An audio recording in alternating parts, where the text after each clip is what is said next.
Hello everyone, welcome back to my channel.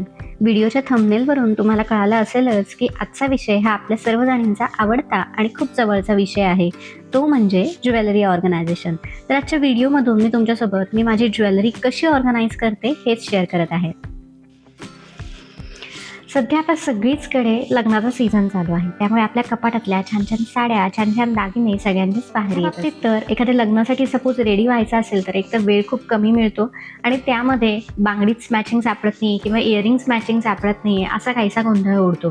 कारण एकतर या सर्व गोष्टी आपण दररोज वापरत नाही, एखाद्या बॉक्समध्ये ड्रेसिंग टेबलमध्ये कुठेतरी ठेवलेल्या असतात आणि जेव्हा ॲक्च्युअल घालायची वेळ येते तेव्हा असूनही त्या वस्तू आपल्याला वापरता येत नाहीत किंवा ते दागिने आपल्याला घालता येत नाही. असा गोंधळ तुमचाही उडतो का मला नक्की कमेंट करून सांगा. त्यामुळे मी यावेळेस काय केलेलं आहे, ह्या महिन्याभरामध्ये माझी सर्व ज्वेलरी, कानातले, गळ्यातले, बांगड्या या सर्व अगदी व्यवस्थित पद्धतीने ऑर्गनाईज केलेल्या आहेत आणि तेच आज मी तुमच्यासोबत शेअर करणार आहे की माझे दागिने कसे. आता सगळ्यात आधी आपण इयरिंग्सचा बॉक्स बघूयात. कानातल्यांच्या बाबतीत काय होतं माहिती आहे की त्याचा पेअर लवकर सापडत नाही. म्हणजे एखाद्या बॉक्समध्ये आपण सगळे कानातले जर का एकत्र ठेवले तर त्याचा पेअर शोधणं सकाळच्या गडबडीत थोडंसं अवघड होतं आणि त्यामुळे आपण कानातलं चेंज करायला थोडीशी टाळाटाळ करतो. माझ्याही बाबतीत हाच प्रॉब्लेम व्हायचा, म्हणून मी हा इयरिंग्सचा बॉक्स घेतला. यामध्ये 36 कंपार्टमेंट्स आहेत, म्हणजे 36 प्रकारचे कानातले आपण वेगवेगळे यामध्ये स्टोअर करू शकतो. आणि यामध्ये जे पार्टिशन आहेत ते रिमूवेबल आहेत. म्हणजे एखादं कानातलं जर का मोठं असेल तर ते पार्टिशन आपण रिमूव्ह करून तिथे ते कानातलं ठेवू शकतो. मला तरी हा इयरिंग्सचा बॉक्स खूप युजफुल वाटला. बजेट फ्रेंडली आहे, अगदी 110 रुपयाच्या रेंजमध्ये काहीतरी येतो.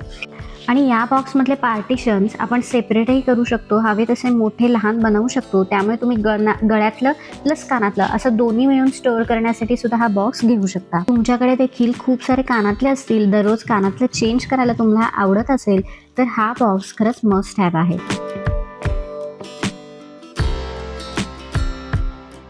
वेगवेगळ्या प्रकारचे नेकलेस स्टोअर करण्यासाठी मी अशा पद्धतीचं ऑर्गनायझर वापरते. असे माझ्याकडे 2 ऑर्गनायझर्स आहेत. खरंच ज्वेलरी स्टोअर करण्यासाठी मस्ट हॅव ऑर्गनायझर आहे हे. यामध्ये टोटल 10 सेपरेट पाउचेस येतात. म्हणजे प्रत्येक गळ्यातलं आणि कानातलं असं सेपरेटपणे तुम्ही एका पाऊचमध्ये स्टोअर करू शकता. आता कुठे आपल्याला बाहेरगावी जरी जायचं असेल तर जे गळ्यातलं घेऊन जायचं आहे त्याचं फक्त पाऊच सोबत घेऊन गेलं तरी चालतं. बऱ्याच वेळा काय होतं, रेडी होताना आपण 10 वस्तू बाहेर काढतो, आवरतो आणि छान एखाद्या फंक्शन अटेंड करतो, पण जेव्हा वापस येतो तेव्हा त्याच सर्व वस्तू पुन्हा जागेवर जाण्यासाठी खूप टाळाटाळ होते.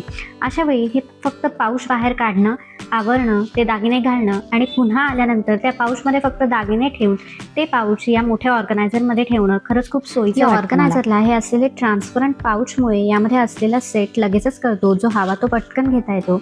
आणि शिवाय या दोन्ही बॉक्सची क्वालिटी देखील उत्तम आलेली आहे. आणि एका बॉक्समध्ये जवळपास तुम्ही 10 पद्धतीचे गळ्यातल्याचे सेट स्टोअर करू शकता. याहून अधिक काय पाहिजे. जर का तुम्हाला एखादं छानसं ऑर्गनायझर घ्यायचं असेल तुमची ज्वेलरी स्टोअर करण्यासाठी तर मस्ट हॅव प्रॉडक्ट आहे हे. एकदा नक्की चेक करा.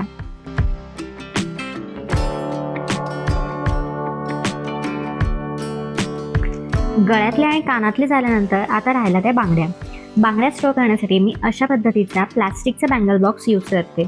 याआधी मी असाच एक कापडी बँगल बॉक्स वापरायचे, पण त्यामुळे काय व्हायचं, बांगड्या थोड्याशा माझ्या फुटायच्या.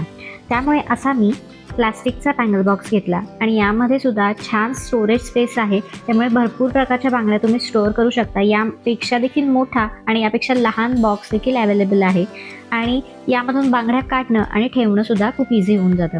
बांगड्या ठेवण्यासाठी मी अजून एक बॉक्स यूज करते, पण त्यामध्ये असं काही सेपरेट रॉड वगैरे नाही आहे. मी माझे जे सेपरेट कंगन्स असतात किंवा 2-2चे सेट असतात ते ठेवण्यासाठी मी हा बॉक्स वापरते. पण याचा प्रॉब्लेम काय होतो, एखादी जरी बांगडी यातून काढली की सगळ्याच बांगड्या त्याच्या जागेवरून हलतात आणि मग पुन्हा सगळ्या एकत्र होऊन जातात.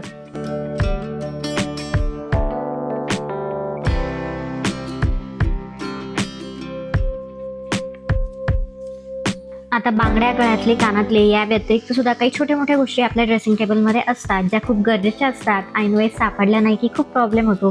तर त्यासाठी असं मी थोडे मोठे कंपार्टमेंट असलेला एक प्लास्टिकचा बॉक्स यूज करते. म्हणजे जसं टिकटॉकच्या पिना, हेअर पिन्स, सेफ्टी पिन्स किंवा साडी पिन्स, छोटे छोटे रबर्स किंवा मग आपल्याला आयब्रो पेन्सिलला जर का शार्प करायचं असेल तर त्यासाठी लागणारं शार्पनर, छोटे छोटे क्ले, सगळ्यासाठी मी हा बॉक्स यूज करते.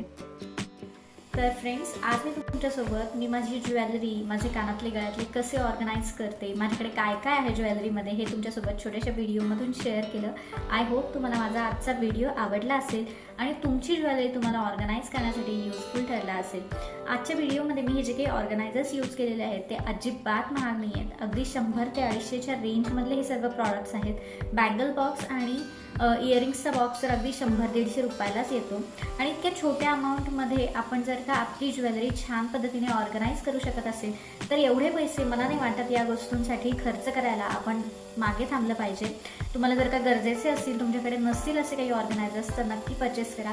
तुम्हाला या सर्वांची लिंक हवी असेल तर डिस्क्रिप्शन बॉक्समध्ये मिळेल किंवा सेम प्रॉडक्ट मी वरती टॅग येईल. आणि सगळ्यात महत्त्वाचं, जर व्हिडिओ आवडत असेल तर लाईक करायला अजिबात विसरू नका. कमेंट करून मला जरूर कळवा.